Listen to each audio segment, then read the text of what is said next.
Welcome to What Women Get to Talk About. My name is Adriano Fisachi, and today we will be discussing our sixth edition of She's a Nice Piece of Meat. Now, this is a show proudly brought to you by men, for men, and then, of course, spearheaded by Regain Trust, Men Engage, Men Namibia Network, as well as the United Nations Population Fund. Now, I've got an amazing panel of gentlemen right here. We're going to sit back, relax, and just have a conversation. We'd love for you to also engage, get to share this video as well. Comment, share your thoughts as well, because as much as it's by men, it involves you as women as well. Also, to those who do not conform to any gender, thank you so much for joining us right here on this platform. Also to the gentlemen, how are you, gents? So far, so good. So far, so good, yeah? Yes. Yeah. Can we just get introductions, names, and titles, whatever we would like to put out there? Because we've got Uncle G on the panel, who's been here for our first episode as well. Yes. Yeah. No, thank you very much, Adriano. My name is Absai Kashululu. I work for a women's organization. Wow. Yes. So I'm from Women's Action for Development, and I'm the National Training Coordinator there. Thank you so much. So Welcome. yes, I'm excited on this platform. So we're glad to have you here. Thank you. Yeah, Ben? Yes, my name is Ben. I'm working for myself, co-create change, and I'm a social worker by profession. Perfect. Thank you so much for being here. Uncle G? They call me Uncle G. A lot of people don't even know what that stands for. But yes, a consultant on gender and media and relationship issues. Yeah. So today we are talking about sexual objectification of women, and I'm sure when we open the newspaper, when we as men grew up, we would see women in different types of body shapes and different forms of who they are, and sort of objectify them. And it's not just us as men, but this has been placed in society. Maybe starting from Uncle G, what is your understanding and narrative about sexual objectification in today's society? Well, the first thing I can tell you is that there's a big chunk of men and women on the planet who will disagree with you that it's objectification. So I'm just seeing beauty in people. I'm just admiring. I'm just appreciating. It's got, and how many songs are out there talking about, I remember this one from one of our musicians band. It was called Shake It. Yeah. Yes. And then you wonder, what is there to shake if it is not the booty? Yeah. Not the brain. We don't talk about shake your brain. Yeah. It's just like shake your booty. Even if you go back into the 70s or 60s, songs that go out of their way. And so not just songs, but movies, videos, adverts, that still find ways to say, we are just admiring. We are just using it, but finding beauty in it. And when we are doing that, we are objectifying, as much as we may say it's in a positive manner. Yeah. So you're saying we may be putting a standard of what beauty is then defined as. We do. Okay. Ben, from your side? Yes, I think there's a danger in that excuse of saying, no, I'm just calling you beautiful. Yeah. Because it's reducing, like it's not shaking your brain, but it's, reducing that person to their beauty, to their outside beauty. Yeah. And as Uncle G was just speaking, I realized we have 1, 2, 3, 4 subjects, like people in this room, and a couple of objects. And all of us may be beautiful in our own way, so we treat each other with respect, we let each other talk, but this table here is an object. Yeah, absolutely. So it's a beautiful table. Yes. I'm using it as an object right now. Exactly. I don't really care how the table feels. And this is where that demonstration just kind of shows the difficulty with objectification, because I can do with that table whatever I want. Yeah. And I call it a beautiful table. Yeah. Well, I love where we're going with that, especially that definition, and it's quite a broader understanding in terms of what's happening in society as well. We'll dissect a little bit into that. Up from you, Absa, just in terms of objectification and your understanding as to what's happening, especially in the Namibian context. Yes. I must be very honest that when I actually got this topic, I went like, I must tell you that it took me time, and then I actually went on the media and as well as on the internet, and I did quite a number of research. I read a lot of researches and studies that were done on this topic alone. Yeah. And boom, my eyes like went open to say, okay, I never saw this from this perspective. Yeah. Because what I could put together was that, objectification of women sexually, I learned that it's actually a treatment. Yeah. But at the same time, it's also, a perception. And this perception comes from society, both men and women. And I was surprised actually to understand it from that perspective, because this is the perception that we have about women, that they are mere objects. Yeah. Mere objects, and that which are actually there for the pleasure of men. And this then also further went on to educate me that when this happens, women, they themselves, it goes back to them, to start focusing on themselves about their appearance, be it physical body or whatever they do to their body, which they think would satisfy the other person who is objectifying them. Exactly. And based on your research, sorry to just jump in there, based on your research, do you then think that it's us as men that places women in that position, or is it society, or is it amongst women themselves? Where does sexual objectification actually stem from? I will have to be clear and straight to the point that you see, the patriarchy that we talk about, which crafted the societal setup. You see, us men, we've been in charge of everything since day one. And I tell you that women, for me, are at the receiving end. They are actually at the receiving end, because saying that us men have been in charge of from day one, the education started there. To say what is actually practical, what is acceptable, what is allowed, what goes for the men. So the objectification of women sexually, for me, is something that us as men started somewhere, in the past, which was passed on from men to men, and women tend to accept it, and that's why they also became part of the setup. Societies, both men and women, everybody. Yes. Ben, do you agree with that? Because I would believe that your patriarchy and your heritage would probably stem from a different patriarchy, that of Abisai. Maybe from your understanding, do you feel that maybe that is the case where we as men have placed women in that position? Well, I think we might have different flavors or slightly different levels of patriarchy in this world, but I think for the last around 5,000 to 10,000 years, we do have a mainly patriarchal system.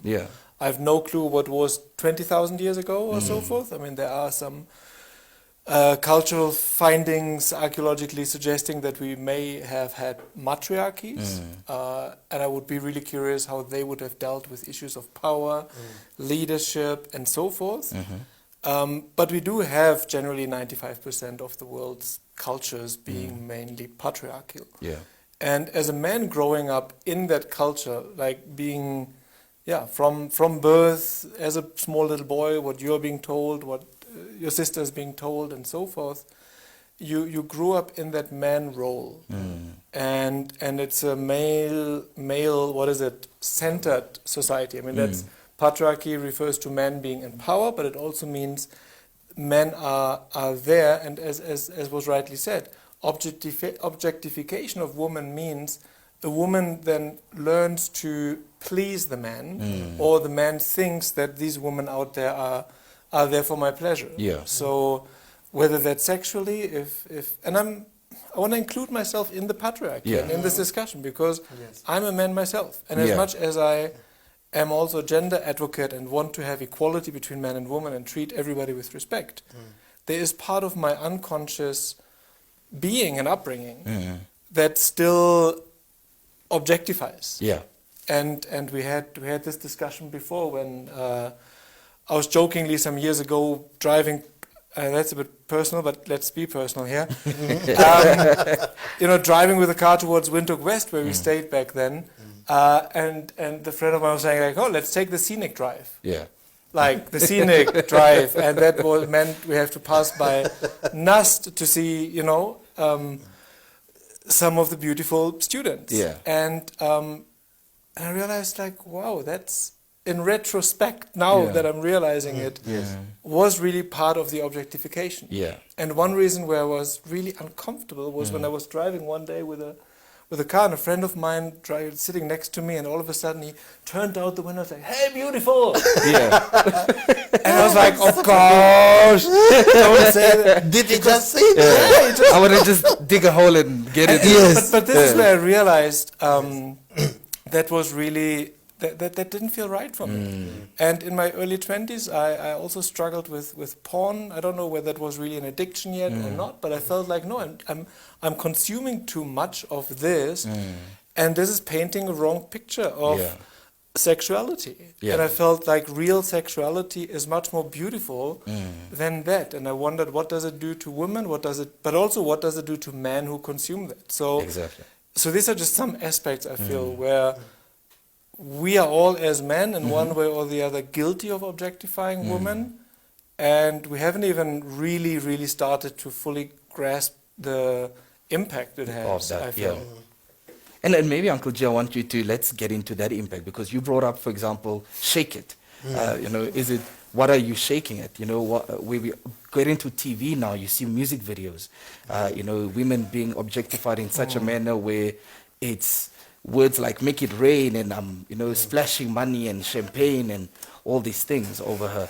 Is this the society that we deem fit for younger girls to say it's okay, or what type of picture does this place, and is it that men has sort of probed that type of behavior? Actually, that it's now all in one. Yes, no, yes, no. Okay. We all objectify. Any man, any woman, any child, any old man, any gay, whatever, we all objectify. We objectify the moment you open your mouth to say to somebody else, "You are beautiful, you are pretty, you are handsome." You are objectifying. Because when we say you are handsome, talking to just another man or what about it, when you say you are handsome, you are looking at that person and looking at them as an object that pleases you. You are handsome. I'm looking at your physique. Yeah. I'm looking at the way you are built. And whether it's a man. So when I'm telling my wife, she's beautiful, my wife is beautiful, but it's an objectification. As much as it comes with love and appreciation and goodwill towards her, I am objectifying her because she is beautiful compared to others who may not be beautiful. But maybe just a question on that, Uncle G. Is it not that if you are married to your wife, being able to say, "Babes, you are beautiful, but you know that other Sarah that we saw, did you see how beautiful she is in that physique?" And you are able to say that to your wife with the understanding that you love and appreciate her, and it's not in a negative connotation. When we say you are beautiful, and this English that we are using, and so we can draw a line between when you say you are beautiful, because you mean someone has a beautiful soul. They are caring, they are industrious, they are all those things. Honest, transparent, reliable, and you say, "Oh, you are such a beautiful person." That's different from when you say, "Hey, you got it going on." Yes. And that's why I'm drawing a line to say, your girlfriend, your husband, whoever it is, as innocent as it comes across, you are objectifying. Now, when it comes to the rest of us, and when it comes to becoming a problem, is what he was talking about. The whole thing about power. And who gets to be entitled and have all the rights and the privileges and the powers to objectify. Because, and that's why I always like this game, simple game of whatever we are doing, reverse it.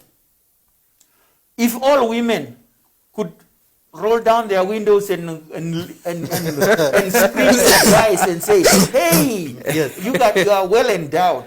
Ooh, I want a piece of you." How are we going to take it? Because it is one way. These people are meaning women. The feminine sector of society. It's already oppressed in so many ways.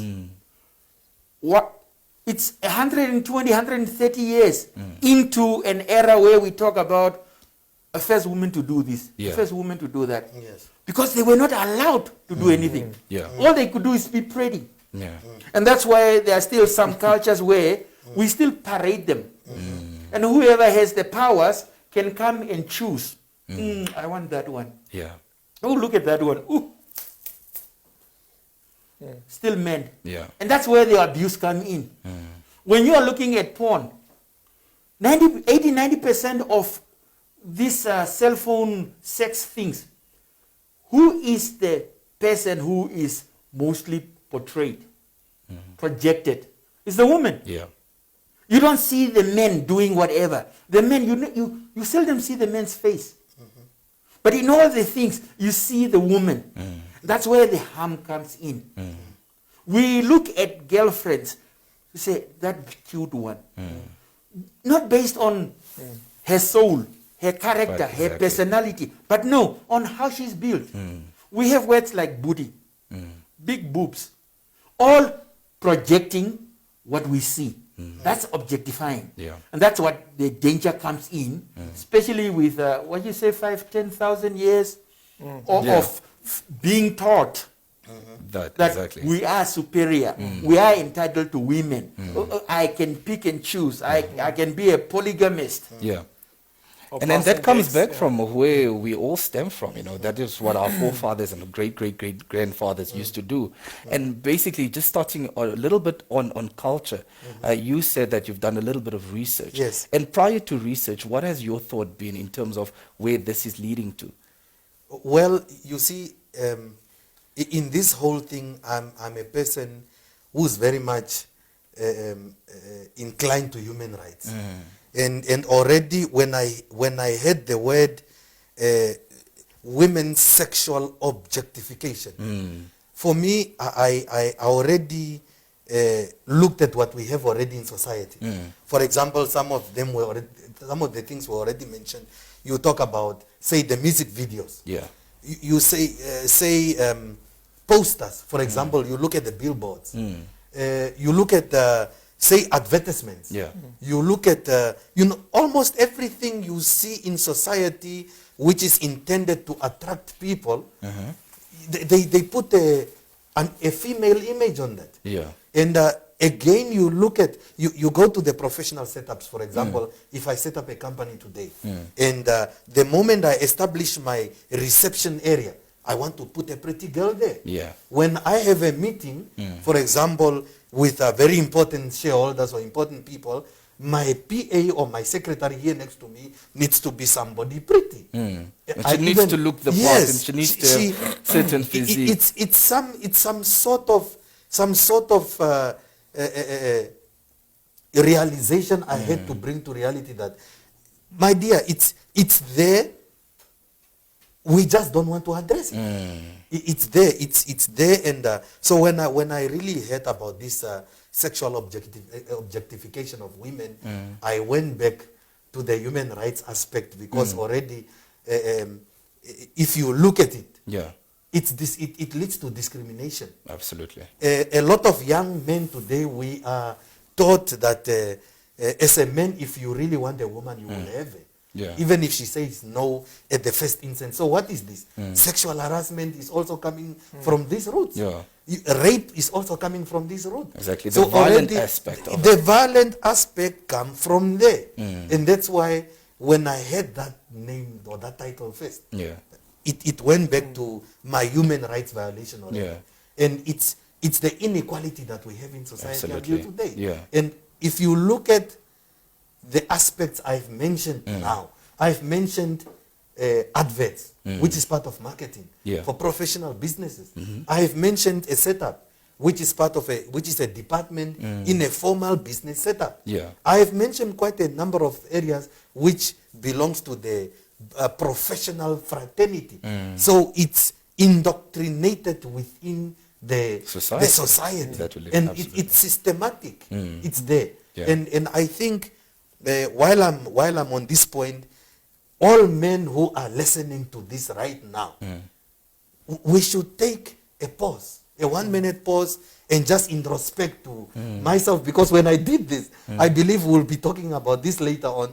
But if you look at yourself in the past, before we start talking about the sensitive topics, you will realize that you've been part of the same things that you've been doing here. Because I will be sharing my personal experience also. I like when Ben said, I don't want to get or personal or whatever. So I think it's time we also come out with this personal and I would love experiences. for us to share our personal experience. You know, So- I, for example, had an uncle that I felt so embarrassed that we would walk and he would go like, hey, may I ice cream? You know, and for some reason, I felt like digging a hole and just digging there. Because at the end of the day, it will be said, oh, Adriano's uncle, okay, may his soul rest in peace. Yes. But it was that objectification of a cone is like an ice cream. And We have this, codes. you know, so you see this woman and it's sort of the bro code We of, have she codes. must look like a Fanta Yes. bottle. Yeah, like I know there's that saying, particularly here. I didn't find it yet in my German culture back then where I came from, but this thing of talking about an ex and then saying, "No, I've eaten there," Yeah. or I've what was it? Daliapo. Yeah. So we're like, wait, why don't I say like, okay, I've been with her. Or, Yeah. no, we've been together. Yes. It didn't work out. It's but not I'm about, like, it's about me. Exactly, Yes. and I'm kind of collecting my whatever, like. Sort and of it's your okay, ranks, so that Yeah, I've been there. And Yes, and I refer to that woman for the physical body that gave me sexual pleasure. Yes. And the other thing is that it's okay for a man to have multiple partners, but then I want A woman It's not not the to. same allowed for women. Yes. And one thing I think see, just want to say that I find also that as a practical example, it's those pageants, those beauty pageants, whatever. And I really feel shocked that you have now a Miss Primary School or a Miss Pre-Primary or whatever, because this is where I feel you do reduce a woman from a very young age as of a girl to that, you know, you have to have makeup, you have to have this, what. I mean, we all want to look good the way, but don't push that direction towards the narrative. outside values instead of the inside values. Because the more you focus on outside values, the more this table, you know, it's a nice object. But I'm not really seeing it for What it that's is. a bad example, but yeah, I'm not seeing the whole picture. I start just treating them like an object, and Yes. you know, I can't, you know, rape this table. Too.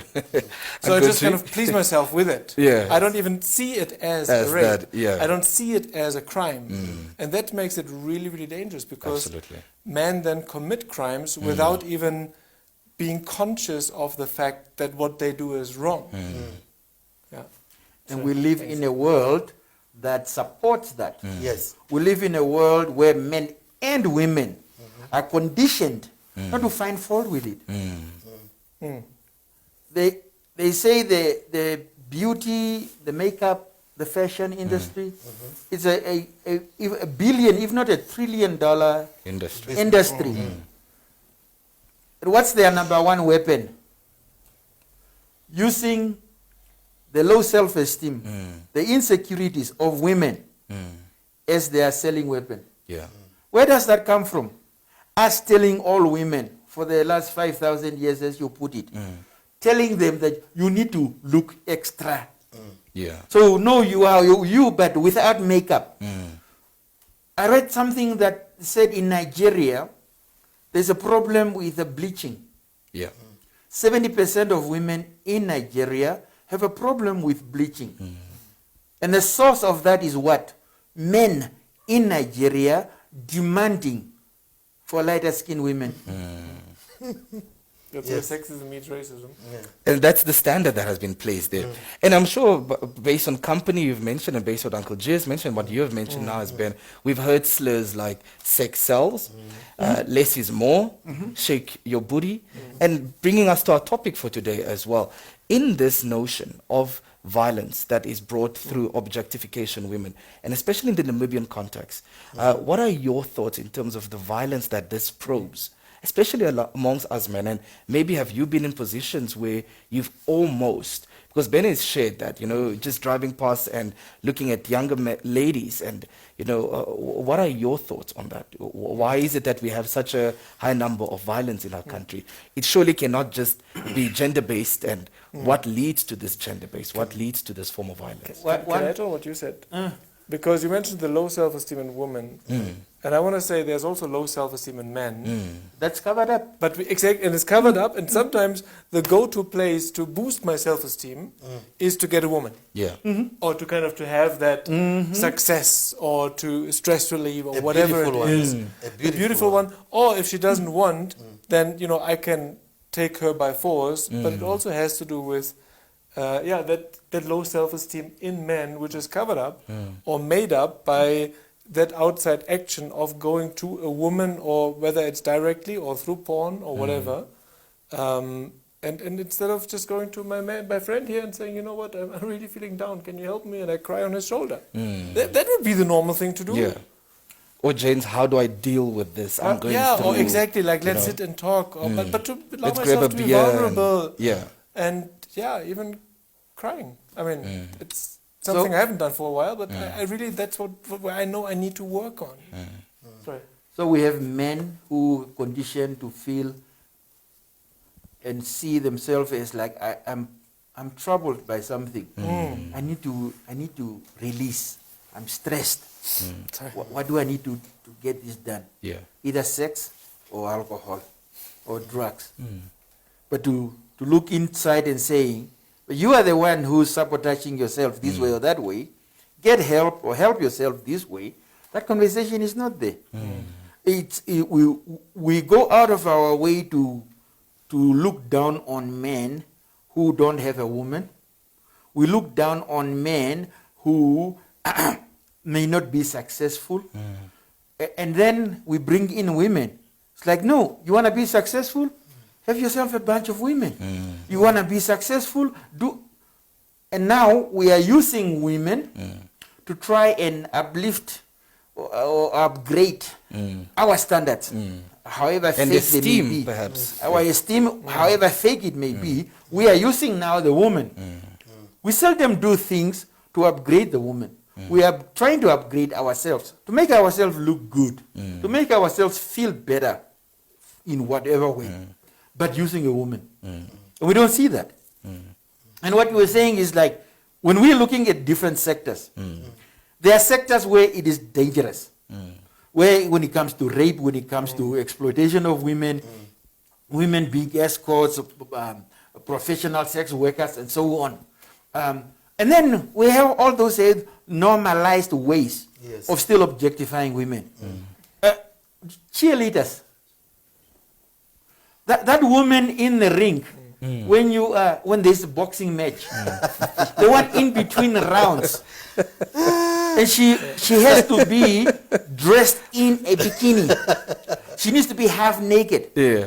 For whose pleasure? For whatever reason.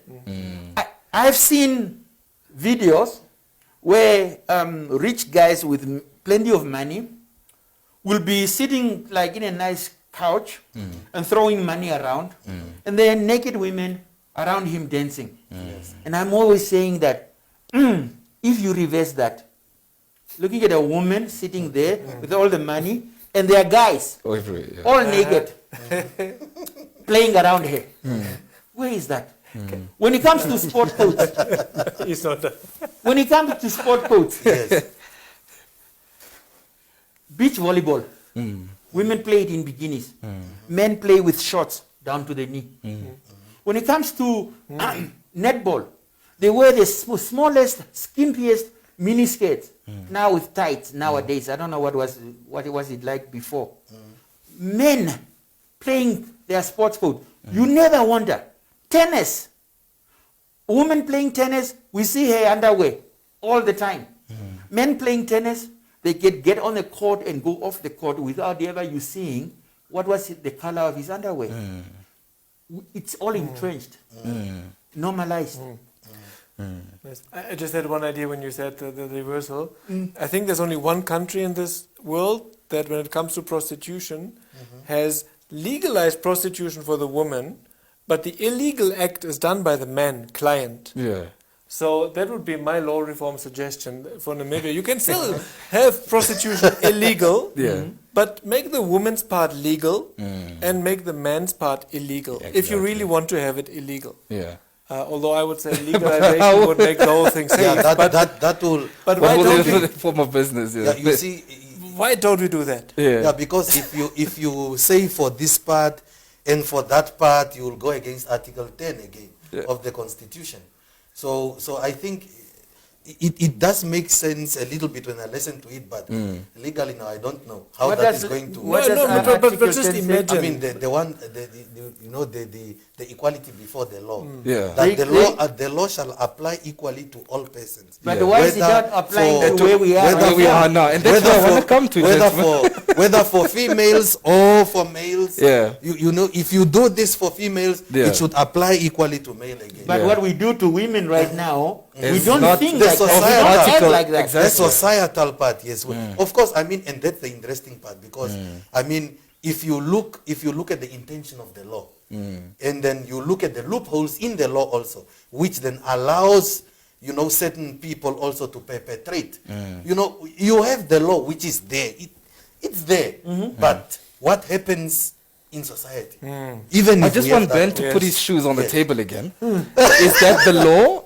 I'm just asking. Because the law works at certain points and then certain points it doesn't. The Because law. If the table wants to get up, it can't. You know, this is an object. An object cannot apply the law. For the law to act, somebody needs to make an application to it. Yeah. So that's why, again, we go back to square one. This is an object.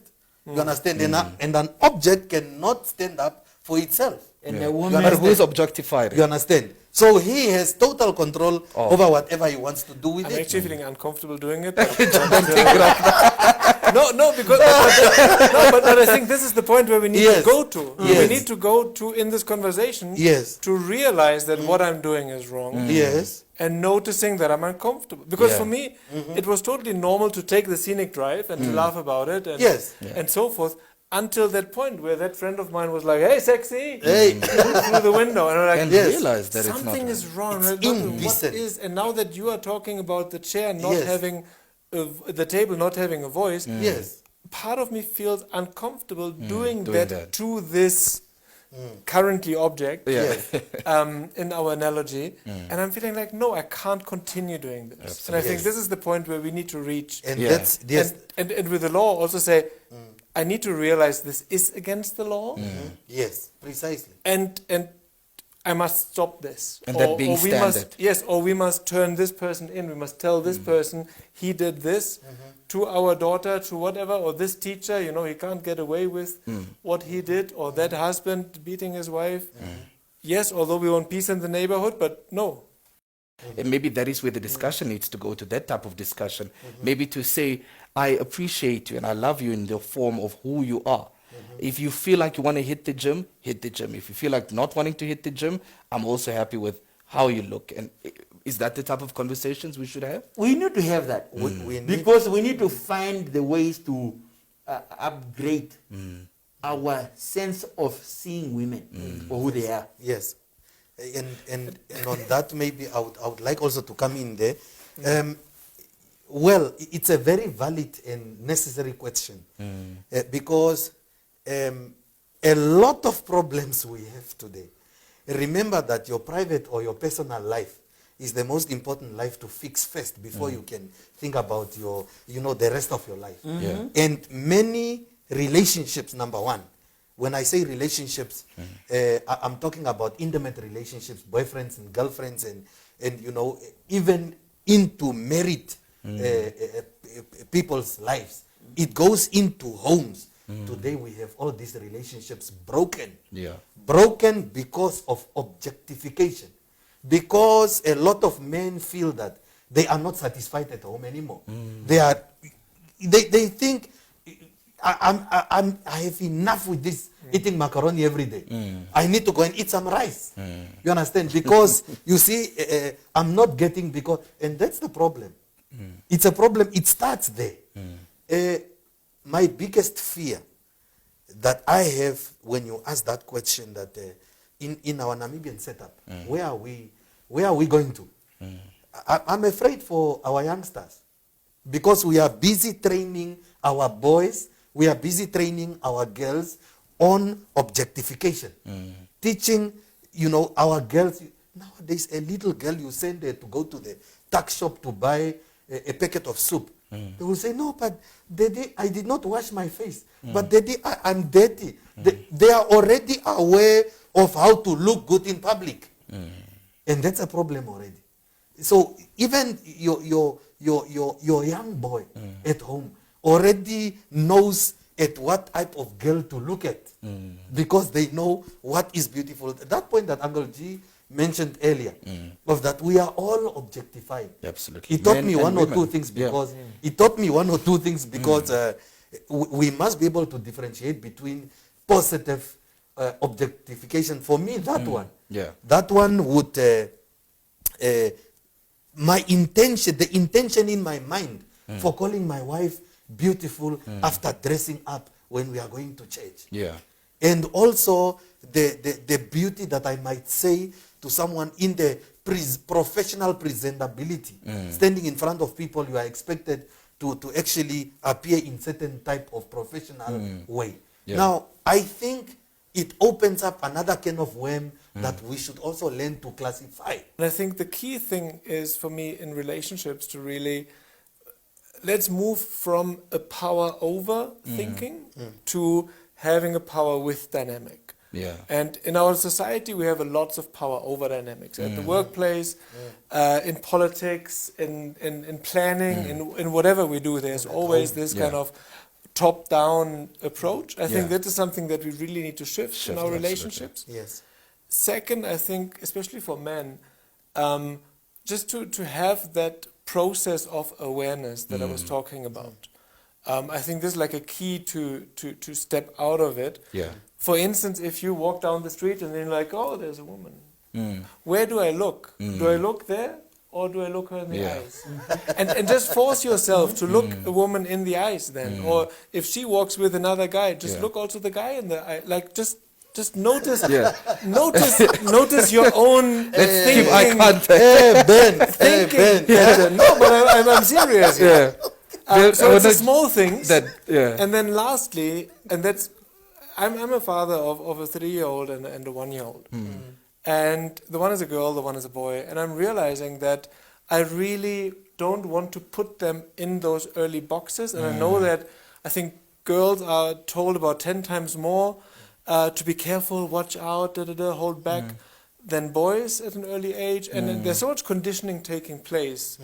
And I really feel that as boys, we talk about cooking and beauty, that's like womanish things. But in actual fact, I believe in our generation and the next generation, younger generations, being able to cook as a man is a competitive advantage in the world of dating. So you really need to be flexible, and cooking is a role. As much as, being dominant or being submissive, it's a role you should be playing with. And that's why I love what Uncle G said about have a double check. Like, how would it look like if the tables are turned? Absolutely. Do I still feel comfortable? Then it's cool doing what I'm doing. Yeah. Do I not feel comfortable? Maybe I should stop it. Absolutely. Or change it. Yeah. Gentlemen, we're really pressed for time, and I'm really getting into the topic right now. Because we're really unpacking a lot, and I believe that is where the discussion needs to go to. And, I love what you brought up now, how we condition the girl child and the boy child, but also as parents, how exemplary are we in today's society? Precisely. Yeah, and I love what you said now. If a girl, she sends someone to go buy a packet of soup. I remember, as a boy, you just run bare feet, you don't. Even my little ones, they're running now. First need to make sure the edges are intact and they dress the part. For who? Because of what society has objectified. And hence we see cases like rape. Hence women feel, but it's my skirt, And in turn, if we had a woman here, she would feel, but am I not allowed to wear my skirt? Why is it that this man is objectifying me as a woman wearing my skirt, the way, whether long, tall, or short, as I wanted? Gentlemen, I'm going to start with Uncle G. Last words from you. Objectification comes through anytime we as human beings, at all the different levels, personal, family levels, national level, we still give emphasis and impetus to looking good. When we say you look good, we are objectifying. It is as innocent as that. Yeah. And it can be as cruel and crude and ruthless and traumatic as guys who rape. Not only guys, just guys who rape, but guys who gang rape. When you have 3, 4, 5 guys raping one woman, Yeah. she has stopped being a woman totally.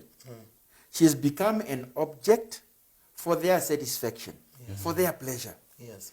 So we, as men, seriously need to do a whole lot more, and not just react to when things are that cruel, but even here, On a when daily. things look normalized, when you find a guy, I'm objectifying again.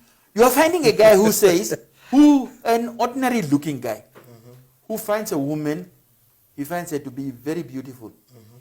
And he feels a need to tell her, you are so beautiful. What gives him the right to tell her? How does she need to hear from him? And when she says, I don't care, he feels offended. Because he is entitled to her, to tell her whatever. So we objectify without boundaries, where we are as men. Absolutely. And so and that's what we do. Innocently, we exchange pictures of those nice models in bikinis and wherever. Give it to your best guys. They know who will appreciate this. The eating. We talk about women as a piece of food. When do we talk about men as a piece of food? So we have a lot of work to do. Even though we may not cover and overcome all the obstacles, we have a lot of work to do from within. Absolutely. Ben, last words from you. I just agree with him. Thank you. Yeah. Okay. Pause for now. For me, I would like to say the following. First of all, as men, we need to become self-aware that what we do towards women, it comes with a lot of harm towards women. And on this point, I'm actually calling out men to learn how to become more gender sensitive. Now, for men to become gender sensitive, we need to be exposed to very important information. And it doesn't need to be that up high there. It starts with the basics. There are so many programs taking place in this country that has to do with awareness raising. Awareness raising where topics of gender matters are being discussed. Now, many organizations, including our organization, came up with many programs aimed at addressing issues of GBV in Namibia, and this is through awareness raising. Yeah. And we are organizing many programs across this country. Many awareness programs taking place in this country always or most of the time have a gender aspect in them. Men should learn to attend these programs. Yeah. Men should develop an attitude of finding interest in matters that are affecting a day-to-day life of everyone. As men, we must understand that we are equal beings when it comes to the characteristics of what a human being is. We both have feelings. We have feelings, we have emotions, we have needs and wants. Everybody has something, an area where they want to see themselves. We must realize that both men and women are equally important as human beings. And on this basis, we must learn to treat each other in a dignified manner. Thank you so much for that. Thank you very much. I now know my final remarks. Okay. No, and men should do so for their own benefit. Yeah. Because I'm going back to my table now. If I imagine now having had an hour with 3 tables, it would be a very boring conversation for me as a man. Yeah. But because I saw the three of you, I noticed like we have a conversation, we see each other as people. We had a fruitful conversation. I had fun. I learned a lot. I had a great benefit. Yeah. So if we could turn that object, what we see as an object, into a whole person and go into a full exchange and also allow ourselves to be vulnerable, to be this, to be, mutual. Yeah. We as men benefit from it. Absolutely. Because we become more than just the small defined role that we are in. Do unto others what you would like others to do unto you. It's a very powerful And principle. you'll There you gain go. from it, Yes. exactly. Yeah. Yes. Gentlemen, thank you so much for joining me right here. Do unto others what you would like to have done unto you. Thank you so much for joining me on our subject. She's a nice piece of meat on our 6th episode. Now, thank you so much to Regain Trust, also to Men Engage Men Namibia Network, as well as the United Nations Population Fund. We also want to thank you for tuning in and for your comments as well. Please get to share this video and make sure that we get to engage in these types of conversations. If you're a man, if you seek help, we've got counseling numbers right here on the Regain Facebook page as well. Also, if you are silent about sexual violence that's happening in our society, get in touch with us. Do not condone it, because that means that you are pro-violence in this country. Thank you so much for joining me. My name is Adriano Fisage.